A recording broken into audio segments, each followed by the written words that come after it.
ನಿಮಗೆ bottom of the deck ಬಂದಿರುವಂತಹದ್ದು 2 of swords ಬಂದಿದೆ. ಯಾವುದೋ ಕೆಲವು ವಿಚಾರಗಳಲ್ಲಿ ಹೇಗೆ ಡಿಸಿಷನ್ಸ್ ನ ತಗೋಬೇಕು, ಏನ್ ಮಾಡ್ಬೇಕು, ಹೇಗ್ ಮಾಡಿದ್ರೆ ಏನಾಗತ್ತೆ.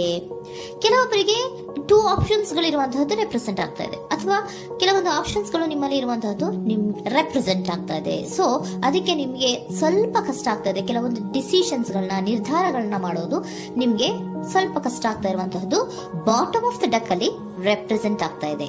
ನಿಮ್ಮ ಲವ್ ರಿಲೇಶನ್ಶಿಪ್ ಹೇಗಿತ್ತು ಅನ್ನೋದನ್ನ ನೋಡೋದಾದ್ರೆ ಚೆನ್ನಾಗಿ ರೆಪ್ರೆಸೆಂಟ್ ಆಗ್ತಾ ಇದೆ. Ace of cups, queen of wands and magician card ಬಂದಿದೆ. ನಿಮ್ಮ ಲವ್ ಲೈಫ್ ನ ವಿಚಾರವಾಗಿ ಯಾವುದೇ ರೀತಿಯ ಪಾಸಿಟಿವ್ ನಲ್ಲಿ ತೊಂದರೆ ಇದ್ದಿದ್ದು ರೆಪ್ರೆಸೆಂಟ್ ಆಗ್ತಾ ಇಲ್ಲ. ನೀವು ತುಂಬಾ ಚೆನ್ನಾಗಿದೆ, ಒಂದು ಕ್ಯೂರಿಯಾಸಿಟಿ ಇತ್ತು, ಬಹಳಷ್ಟು ತುಂಬಾನೇ ನೀವು ಲವ್ ಲೈಫಿನ ವಿಚಾರದಲ್ಲಿ ಬಂದಾಗ ನೀವು ನಿಮ್ಮ ಲವ್ ಲೈಫಿನಲ್ಲಿ ತುಂಬಾನೇ ಮಾತಾಡಿದ್ದೀರಾ. ನೀವಿಬ್ರು ತುಂಬಾ ಟಾಕ್ಟಿವ್ ಆಗಿ ಇಬ್ರು ಕೂಡ ತುಂಬಾ ಚೆನ್ನಾಗಿ ಮಾತಾಡಿದ್ದೀರಾ. ಅಟ್ ಪ್ರೆಸೆಂಟಿನಲ್ಲೂ ಕೂಡ ನಿಮ್ಮ ಲವ್ ಲೈಫಿನ ವಿಚಾರದಲ್ಲಿ ಯಾವುದೇ ರೀತಿಯ ತೊಂದರೆಗಳು ಕೂಡ ಇಲ್ಲೇನು ರೆಪ್ರೆಸೆಂಟ್ ಆಗ್ತಾ ಇಲ್ಲ. The empress card, the emperor and page of swords ಬಂದಿದೆ. ನಿಮ್ಮ ಲವ್ ಲೈಫಿನ ವಿಚಾರದಲ್ಲಿ ಒಂದು ರಾಜ ರಾಣಿ ತರ ರೆಪ್ರೆಸೆಂಟ್ ಆಗ್ತಾ ಇದೆ. ಇಂಪ್ರೆಸ್ ರೆಪ್ರೆಸೆಂಟ್ ಮಾಡೋದೇನೋ ಕ್ವೀನ್ ಅನ್ನ ರೆಪ್ರೆಸೆಂಟ್ ಮಾಡುತ್ತೆ, ಎಂಪರರ್ ರೆಪ್ರೆಸೆಂಟ್ ಮಾಡೋದೇನೋ ಕಿಂಗ್ ಅನ್ನ ರೆಪ್ರೆಸೆಂಟ್ ಮಾಡುತ್ತೆ. ಒಂದು ರಾಜ ರಾಣಿ ಅನ್ನೋ ತರ, ಒಂದು ಮೇಡ್ ಫಾರ್ ಈಚ್ ಅದರ್ ಅನ್ನೋ ತರ ನಿಮ್ಮ ರಿಲೇಶನ್ಶಿಪ್ ಇರುವಂತಹದ್ದು ಅಟ್ ಪ್ರೆಸೆಂಟಿನಲ್ಲೂ ಕೂಡ ಪ್ರೆಸೆಂಟ್ ಆಗ್ತಾ ಇದೆ. ಈಗಲೂ ಕೂಡ ಚೆನ್ನಾಗೇನೆ ಮಾತಾಡ್ತಾ ಇರುವಂತದ್ದು ಕೂಡ ರೆಪ್ರೆಸೆಂಟ್ ಆಗ್ತದೆ. ನಿಮ್ಮ ಲವ್ ಲೈಫ್ ನ ವಿಚಾರದಲ್ಲಿ ನೀವಿಬ್ರು ಚೆನ್ನಾಗೇ ಇದ್ದೀರಾ, ಮೇಡ್ ಫಾರ್ ಈಚ್ ಅದರ್ಸ್ ಅಂತ ಅನ್ನೋ ತರ ಇದೆ. ನೀವು ಬಹಳ ಶಾಂತತೆಯಿಂದ ಇದ್ರೆ ಅವರು ತುಂಬಾ ಪ್ರಾಕ್ಟಿಕಲ್ ಆಗಿ ಯೋಚನೆ ಮಾಡ್ತಾರೆ. ನೀವು ಒಂದಕ್ಕೊಬ್ರಿಗೂ ಹೊಂದಾಣಿಕೆ ಅನ್ನೋದು ತುಂಬಾ ಚೆನ್ನಾಗಿದೆ, ಯಾವುದೇ ರೀತಿ ತೊಂದರೆ ಇಲ್ಲ. ಈಗಲೂ ಕೂಡ ನೀವು ಆವಾಗ್ಲೂ ಹಿಂದೆನೂ ಮಾತಾಡ್ತಾ ಇದ್ರಿ, ಈಗಲೂ ಕ್ಯೂರಿಯಾಸಿಟಿಯಿಂದ, ಬಹಳ ಇಂಥ್ಯೂಸಿಯಾಸಮ್ ಇಂದ ಈಗಲೂ ಕೂಡ ನೀವು ಚೆನ್ನಾಗೇನೆ ಮಾತಾಡ್ತಾ ಇರುವಂತಹದ್ದು ರೆಪ್ರೆಸೆಂಟ್ ಆಗ್ತಾ ಇದೆ. ಯಾವುದೇ ರೀತಿಯ ತೊಂದರೆಗಳಿಲ್ಲ. ಸೂಪರ್. ಇಮಿಡಿಯೇಟ್ ಫ್ಯೂಚರ್ ಏನ್ ರೆಪ್ರೆಸೆಂಟ್ ಆಗ್ತಾ ಇದೆ?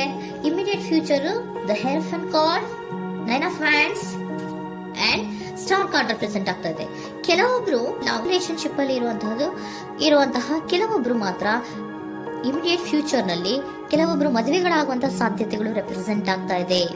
ಒಂದು ಸೀರಿಯಸ್ ಕಮಿಟ್ಮೆಂಟ್ ಇರುವಂತಹದ್ದು, ಬರೀ ಪ್ರೀತಿ ಮಾಡುವಂತಹದ್ದಲ್ಲ, ಒಂದು ಸೀರಿಯಸ್ ಕಮಿಟ್ಮೆಂಟ್ ಅಲ್ಲೂ ಕೂಡ ಇರುವಂತಹದ್ದು ನಿಮ್ಮ ಲವ್ ಲೈಫಿನಲ್ಲಿ ರೆಪ್ರೆಸೆಂಟ್ ಆಗ್ತಾ ಇದೆ.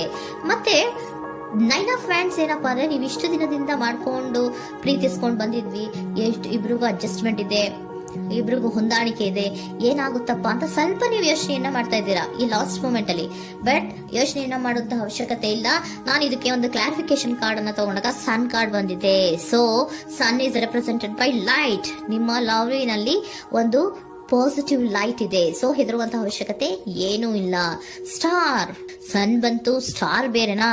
ಸ್ಟಾರ್ ನಿಮ್ಮ ಲವ್ ಲೈಫಿನ ವಿಚಾರದಲ್ಲಿ ಸ್ಟಾರ್ ಕೂಡ ಇದೆ. ಕೆಲವೊಬ್ಬರಿಗೆ ಮದುವೆ ಕೂಡ ಆಗುವಂತಹ ಸಾಧ್ಯತೆಗಳು ನಿಮ್ಮ ಲವ್ ಲೈಫಿನ ವಿಚಾರದಲ್ಲಿ ರೆಪ್ರೆಸೆಂಟ್ ಆಗ್ತದೆ.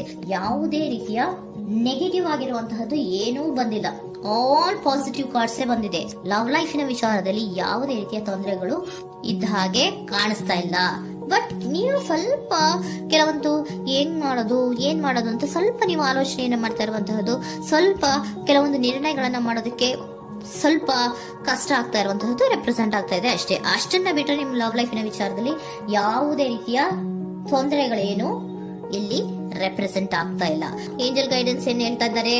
ನಿಮಗೆ ಫಸ್ಟ್ ಕಾರ್ಡ್ ಕೊಟ್ಟಿರುವಂತಹದ್ದು ಏಂಜಲ್ ಗೈಡೆನ್ಸ್ ಅವರು ಇನ್ ದ ನಿಯರ್ ಫ್ಯೂಚರ್, ಸದ್ಯದಲ್ಲಿಯೇ ಎಲ್ಲವೂ ಕೂಡ ನೀವು ಅನ್ಕೊಂಡಿದ್ದ ತರನೇ ಆಗುತ್ತೆ. ಏಂಜಲ್ ಗೈಡೆನ್ಸ್ ಕೊಡ್ತಾ ಇರೋದು ಬಿ ಅಸರ್ಟಿವ್. ಯಾಕೆ ಬಿ ಅಸರ್ಟಿವ್ ಅಂತ ಕೊಟ್ಟಿದ್ದಾರೆ? ಇಲ್ಲಿ ಸ್ವಲ್ಪ ಡಿಸಿಷನ್ಸ್ ನ ಮಾಡೋದು ಕಷ್ಟ ಆಗ್ತಾ ಇದೆ ಅಲ್ವಾ ನಿಮ್ಗೆ, ಸೊ ಎನರ್ಜಿಯಲ್ಲಿ. ಸೊ ಅದಕ್ಕೆ ಹೇಳ್ತಾ ಇದ್ದಾರೆ ದೃಢವಾಗಿರು, ಆತ್ಮವಿಶ್ವಾಸದಿಂದ ಇರು, ಯಾವುದಕ್ಕೂ ನೀವು ಹೆದರ್ಕೋಬೇಡ ಅಂತ ಹೇಳ್ತಾ ಇದ್ದಾರೆ. ಪೀಸ್ಫುಲ್ ರೆಸಲ್ಯೂಷನ್, ಎಲ್ಲವೂ ಕೂಡ ಶಾಂತಿಯುತವಾಗಿಯೇ ಮುಗಿಯುತ್ತೆ, ನೀನೇನಕ್ಕೂ ಯೋಚನೆಯನ್ನ ಮಾಡಬೇಡ. Meditation bring answer. ಮೆಡಿಟೇಷನ್ ಇಂದ ನಿಮ್ಗೆ ಆನ್ಸರ್ ಗಳಿರುತ್ತೆ. ಸ್ವಲ್ಪ ಕೂಲ್ ಆಗಿರಿ, ಸಮಾಧಾನವಾಗಿರಿ. ಲವ್ ಲೈಫಿನಲ್ಲಿ ಯಾವುದೇ ರೀತಿಯ ಹಿಂದೆಯೂ ಇರಲಿಲ್ಲ, ಈಗ್ಲೂ ಇಲ್ಲ, ಮುಂದೆಯೂ ಕೂಡ ನಿಮ್ಗೆ ಯಾವುದೇ ರೀತಿಯ ತೊಂದರೆಗಳು ರೆಪ್ರೆಸೆಂಟ್ ಆಗಿಲ್ಲ. ಖುಷಿಯಿಂದ ಇರಿ. ಕೆಲವೊಬ್ಬರಿಗೆ ಮ್ಯಾರೇಜ್ ಅನ್ನು ಕೂಡ ಇಲ್ಲಿ ರೆಪ್ರೆಸೆಂಟ್ ಮಾಡ್ತಾ ಇದೆ. ಮತ್ತೆ ಕೆಲವೊಬ್ಬರಿಗೆ ಸೀರಿಯಸ್ ಕಮಿಟ್ಮೆಂಟ್ ಸಿಗುವಂತಹ ಸಾಧ್ಯತೆಗಳು